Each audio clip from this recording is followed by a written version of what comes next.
Trump won everywhere, so far as I can tell. I think there's going to be a lot of emphasis on his strength in rural areas, which was clearly there, and he increased his. I don't know where he found them, but he found more people in rural areas, or at least he did much better than Joe Biden did. But looking at the map, he did well everywhere.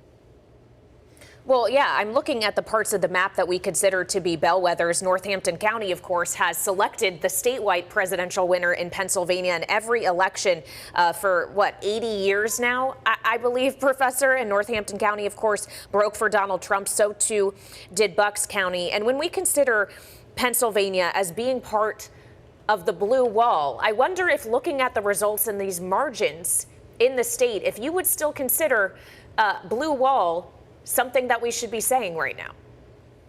Well, maybe not. I mean, my sense has been that the blue wall will probably break down over the next, 10, 15 years as the states kind of age out and Sun Belt becomes a more vibrant area and Democrats see some strength there, which has clearly happened over the last several cycles, even though they didn't win today. But I'm not that surprised to see it all go this way and to see all the states run in basically the same direction in the blue wall.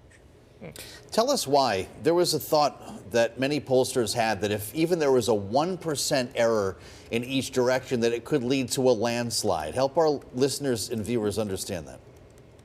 Right. I heard that from a lot of people, too. And I think there was a lot to it, that if the battleground states were not going to split 4-3, yeah, that they were either going to go 6-1 or 7-0 for one person because a polling error would likely be across the board. And I think that's what we've seen, although, not that far off from the polls. They had directionally it was off because they had her up by 2 points or so.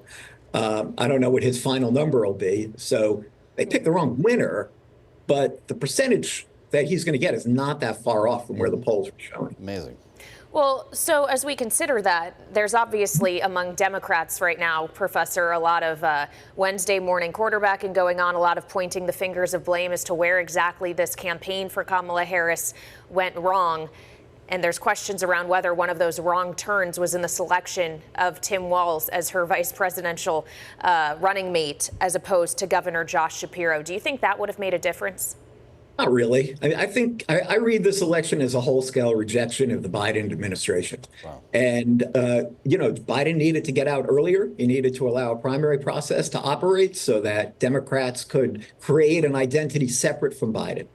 That was not going to be possible with Harris, and she can never get out from underneath, I think, mainly the effects of inflation. Okay, hold that thought. Josh Shapiro could also be a major contender 4 years from now. Was it actually good for him and his own political fortune to not be part of this? It's a long time off. I think the thought was that Josh Shapiro could win Pennsylvania even by not being on the ticket.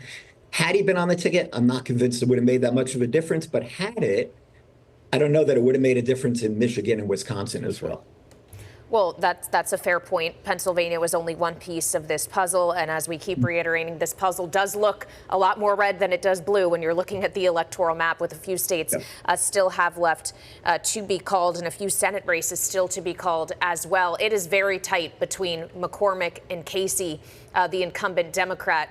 Professor, what will it mean, though, if someone, and Joe says this frequently, with the Casey name loses in Pennsylvania?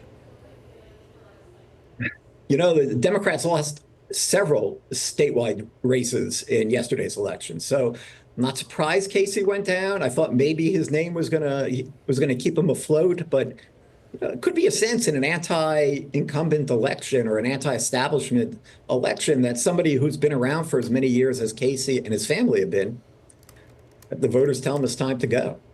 But keep in mind, he is running a bit ahead of Biden. So there was some strength there for him, but overall, it was just overwhelming in the state, everywhere.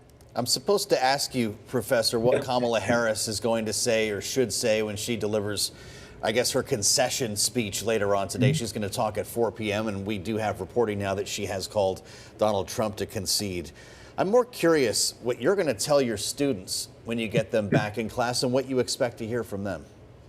Well, that's tomorrow. I'm going to emphasize the peaceful transition of power. I think that's what Kamala Harris is going to model. I think she already has by calling Trump and graciously conceding and wishing him the best. It didn't necessarily happen last time. Yeah. So I'll emphasize that. I do think there will be, a fair number of students who are somewhat grieving over losing their first presidential election, including one that they probably didn't think they were about to lose.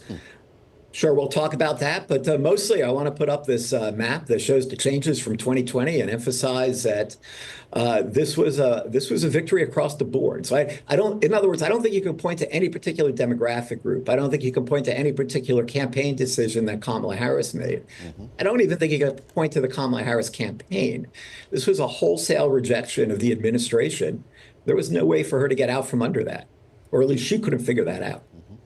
And finally, before we let you go, Professor, there were obviously a number of House races we were watching in Pennsylvania as well. Many of them have not been called yet, as the House has not been called in its entirety right now. Given what we're seeing in Pennsylvania, what we've seen across the map, would you bet on a red sweep when all is said and done?